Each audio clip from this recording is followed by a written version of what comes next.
In the late Stone Age, the world stretched into vast horizons where grasslands rolled beneath restless skies and volcanic ridges scarred the earth.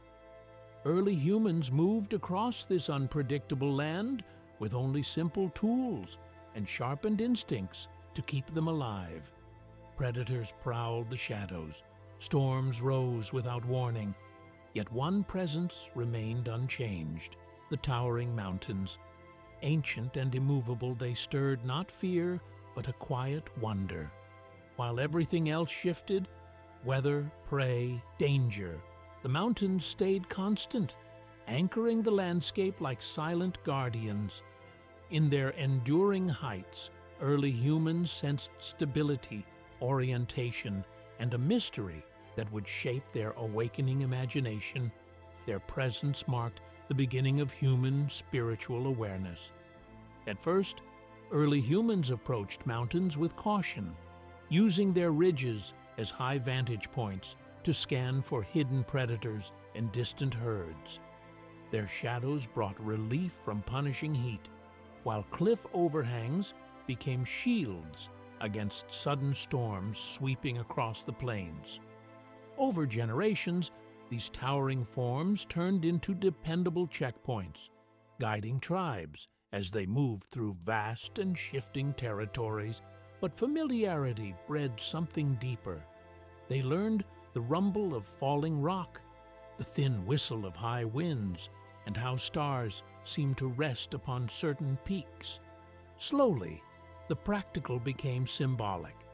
Mountains taught rhythm, stability, and a quiet order in a world defined by constant change that humans gradually came to trust deeply. Archaeological clues reveal the first quiet sparks of wonder. On mountain rocks, early humans left deliberate scratches, lines that served no practical purpose yet carried intention. At elevated spots, clusters of stones appear carefully arranged, and narrow pathways wind uphill, even where no shelter or food awaited. These traces suggest humans were pausing, acknowledging the mountains as something more than terrain. They were leaving marks, as if speaking to the landscape. In these simple acts, survival gave way to meaning, and the earliest whisper of spirituality began to rise here. Without warning, a brutal storm swept across the lowlands, unleashing sheets of rain and winds that roared like living beasts. Lightning clawed at the plains as the tribe fled in panic, searching for escape. Their only hope rose above them, the mountains. Scrambling upward, they found a cave carved by ancient forces, a hollow of safety. As the storm raged outside, the mountain stood firm, sheltering them. In that moment, it became more than landscape. It became power, protection, and presence. When the storm finally passed, the tribe descended with a changed understanding. The mountains that had sheltered them now felt eternal, guardians rising above fear and chaos. High places became realms of mystery, where earth touched the sky. In that moment, the first seed of sacred geography took root in human spirit for all time. Long before history was written, humans wandered into prehistoric caves like Lascaux, Altamira, and Chauvet, stepping into corridors carved by water over millions of years. These underground worlds had slept in darkness, sealed from light for ages. When early humans entered, they found more than refuge from cold nights and prowling predators. They discovered echoing chambers that stretched like stone cathedrals, walls glittering with minerals, and a silence so deep it amplified every breath. The strange beauty of these caverns stirred both fear and wonder. Gradually, caves stopped being mere shelters and became places for reflection, thresholds between the familiar world above and a hidden realm waiting beneath the mountains, shaping early human thought in profound, lasting ways for generations. Carrying burning torches, early humans stepped deeper into the caves, lighting chambers untouched by sunlight since their creation. The flames flickered wildly, casting shadows that leaped across the stone, turning ordinary curves into moving spirits that seemed to breathe with the fire. In this haunting glow, imagination awakened. They mixed charcoal, ochre, and crushed minerals, pressing pigment onto walls to form stampeding mammoths, battling rhinos, dotted constellations, and handprints that felt like messages to the future. The farther they ventured, the more intentional the art became, transforming caves into pathways of story and ceremony. Here they explored dreams, death, and the vast unknown. Fire became more than warmth. It became a doorway, revealing images that helped them understand their world and themselves. In that darkness, imagination learned to speak aloud. Archaeology reveals that many cave paintings lie in places where no one could comfortably live. Chambers too dark, too damp, or buried deep within twisting passages. Their locations suggest deliberate journeys, moments when people entered the earth not for safety, but for ritual. Children's handprints, alongside adult markings, show that entire communities took part, leaving traces of shared experience. Artwork lining echoing corridors, hints at ceremonial paths, perhaps accompanied by chants vibrating through stone. These discoveries mark a turning point. Humans were no longer just surviving, but assigning meaning to the underground world. Caves became spiritual passages holding collective memory and belief. A group of young hunters follows the elders into a deep chamber carved by time. Drums made of stretched hide echo through the darkness, merging with the slow drip of mineral water. Torchlight throws twisting shadows across ancient animal figures, making them seem to move and breathe. The air is thick with the scent of earth and smoke, and the youths feel the presence of ancestors in every painted line. In this sacred moment, the cave becomes more than stone. It becomes a living teacher. The mountain embraces them like a symbolic mother, holding the tribe within its protective womb through the long winter nights. In these firelit chambers, caves became humanity's earliest sacred spaces where imagination reached beyond survival. Here, people whispered to unseen forces and carved their first myths into stone. These caverns became the first temples, and the mountain itself transformed into the earth's womb, shaping the beginnings of human spirituality forever. Stepping out from the darkness of the caves, early humans faced mountain skylines that rose like colossal gateways to another world. As Stone Age life evolved, mountains were no longer seen only as obstacles or distant shelters. Curiosity began pulling people upward. Hunters climbed ridges to follow herds, gather rare alpine plants, and read shifting skies with clearer vision. Higher altitudes brought thin air, roaring winds, and sweeping views that made the lowlands feel small and fragile.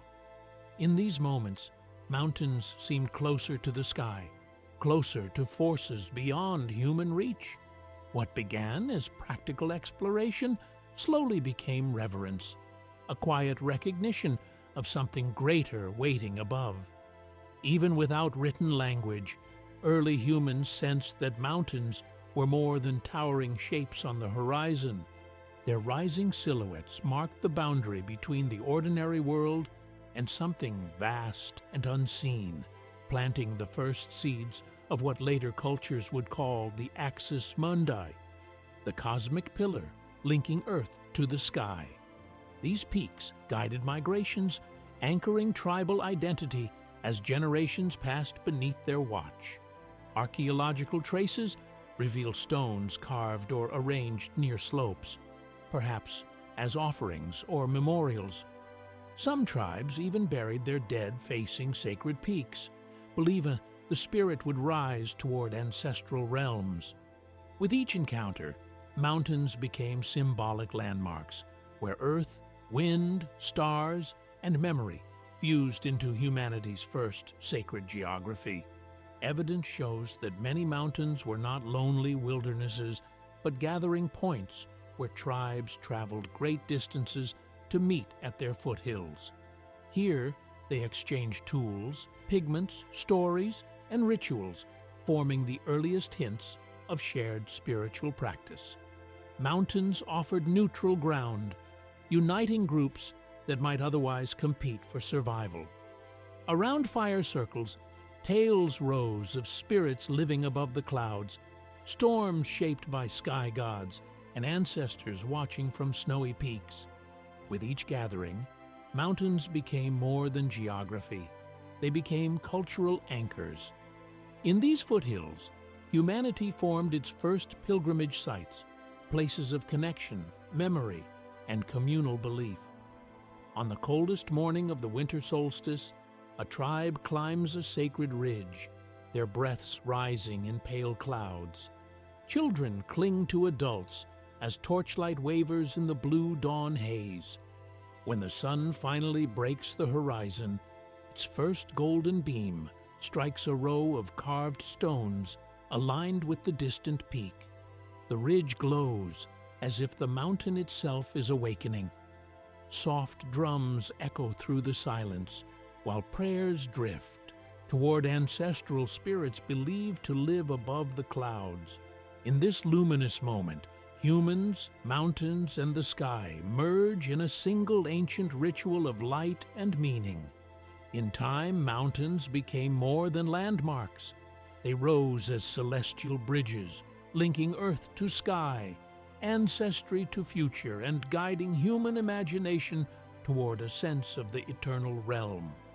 As wandering bands of hunter-gatherers slowly settled into more stable Stone Age communities, something profound began to take shape. People formed traditions, shared rituals, and built memories that stretched beyond a single lifetime. With this new sense of belonging came an extraordinary idea. If mountains were sacred, but distant or dangerous, perhaps their essence could be brought down to earth. From this realization emerged the first megalithic visions: standing stones, circular arrangements, mound tombs, and cairns rising from the ground like deliberate echoes of towering peaks. These were not simple markers. They were artificial mountains, anchors for stories, ancestors, and the cosmos. The earth became a canvas for spiritual architecture, mapping meaning across the land. Moving the massive stones of the megalithic age demanded strength and unity on a scale rarely seen in early history. Some blocks weighed several tons, yet tribes dragged them across valleys, rivers, and uneven hills with unwavering purpose. Their effort was not just physical, it was spiritual. Many believed each stone carried a presence, a quiet ancestral force that had to be guided with respect. Groups worked in coordinated teams, pulling ropes woven from plant fibers and rolling the stones over wooden logs cut from nearby forests. As they traveled, chants, offerings, and small rituals marked each pause. Rising mound tombs mirrored distant peaks, reminding the tribe that their dead should rest in high places shaped with purpose and care. Archaeology reveals that many megalithic sites were arranged with striking intention, their stones mirroring the silhouettes of nearby mountains. Some alignments followed the arc of the solstice sun, the rhythm of lunar cycles, or the rising of particular stars, while others framed distant peaks as though inviting the horizon into the monument. These choices show that mountain worship was never about height alone, but about connection. To early builders, mountains were the earth's roots, homes of spirits, and voices of ancestors carried by the wind. By aligning stones with these sacred forms, they forged walkable bridges between the physical and the spiritual. A tribe gathers in the deep hours of night, preparing to raise the final stone of a sacred circle. A storm brews above them, the sky trembling with distant thunder, as if the mountains themselves are stirring. Drums echo across the valley, steady and urgent, while dozens of hands push the towering monolith toward its place. Torches flare wildly against curtains of rain, casting fiery light over determined faces. When dawn finally breaks, the storm parts just long enough for the first solstice beam to blaze across the horizon. The light strikes the crown of the final stone, aligning perfectly with a distant peak. In that instant, the whole circle glows, and the valley becomes an open-air temple where thunder, fire, stone, and sunlight merge into a sacred beginning. In time, stone became more than a tool. It became a voice. Through their monuments, early humans carved memory, spirit, and cosmic longing into the earth, teaching generations to read meaning in the silent language of stone. Across the late Stone Age world, scattered tribes shared a quiet awe for the mountains that towered above their lives. These immense forms shaped early myth long before writing existed. To them, mountains were not obstacles, but living presences, peaks that pierced the clouds, slopes where storms gathered, and valleys where echoes sounded like voices. Every rumble, every shifting shadow suggested spirits or ancestors dwelling on the heights. In these dramatic displays, early humans sensed meaning. Mountains became the first storytellers, inspiring humanity's earliest attempts to explain the mysteries surrounding them. As oral traditions blossomed, mountains took on lives of their own in the stories shared around evening campfires. Elders spoke of thunder beings hurling storms from the peaks, invisible guardians wandering high ridges, and ancestors whose souls glowed like stars above the snow. These tales were more than entertainment. They shaped the values of entire communities. Mountains became symbols of humility and reverence, reminding people to respect nature's force and avoid reckless pride. Hunters learned patience from watching shifting winds, while children were taught that spirits rewarded those who cared for the land. With each retelling, mountains grew into spiritual guides woven into every generation's imagination. At the end of the Ice Age, the world shifted dramatically. Glaciers retreated, rivers carved new paths, and animals migrated into unfamiliar ranges. Human groups followed warmer climates, settling in fertile valleys far from the mountains that had once shaped their days. Yet those peaks remained alive in cultural memory. Stories of sacred slopes, protective spirits, and ancestral homelands continued to travel with them. Mountains became emotional landmarks, preserved in myth rather than sight.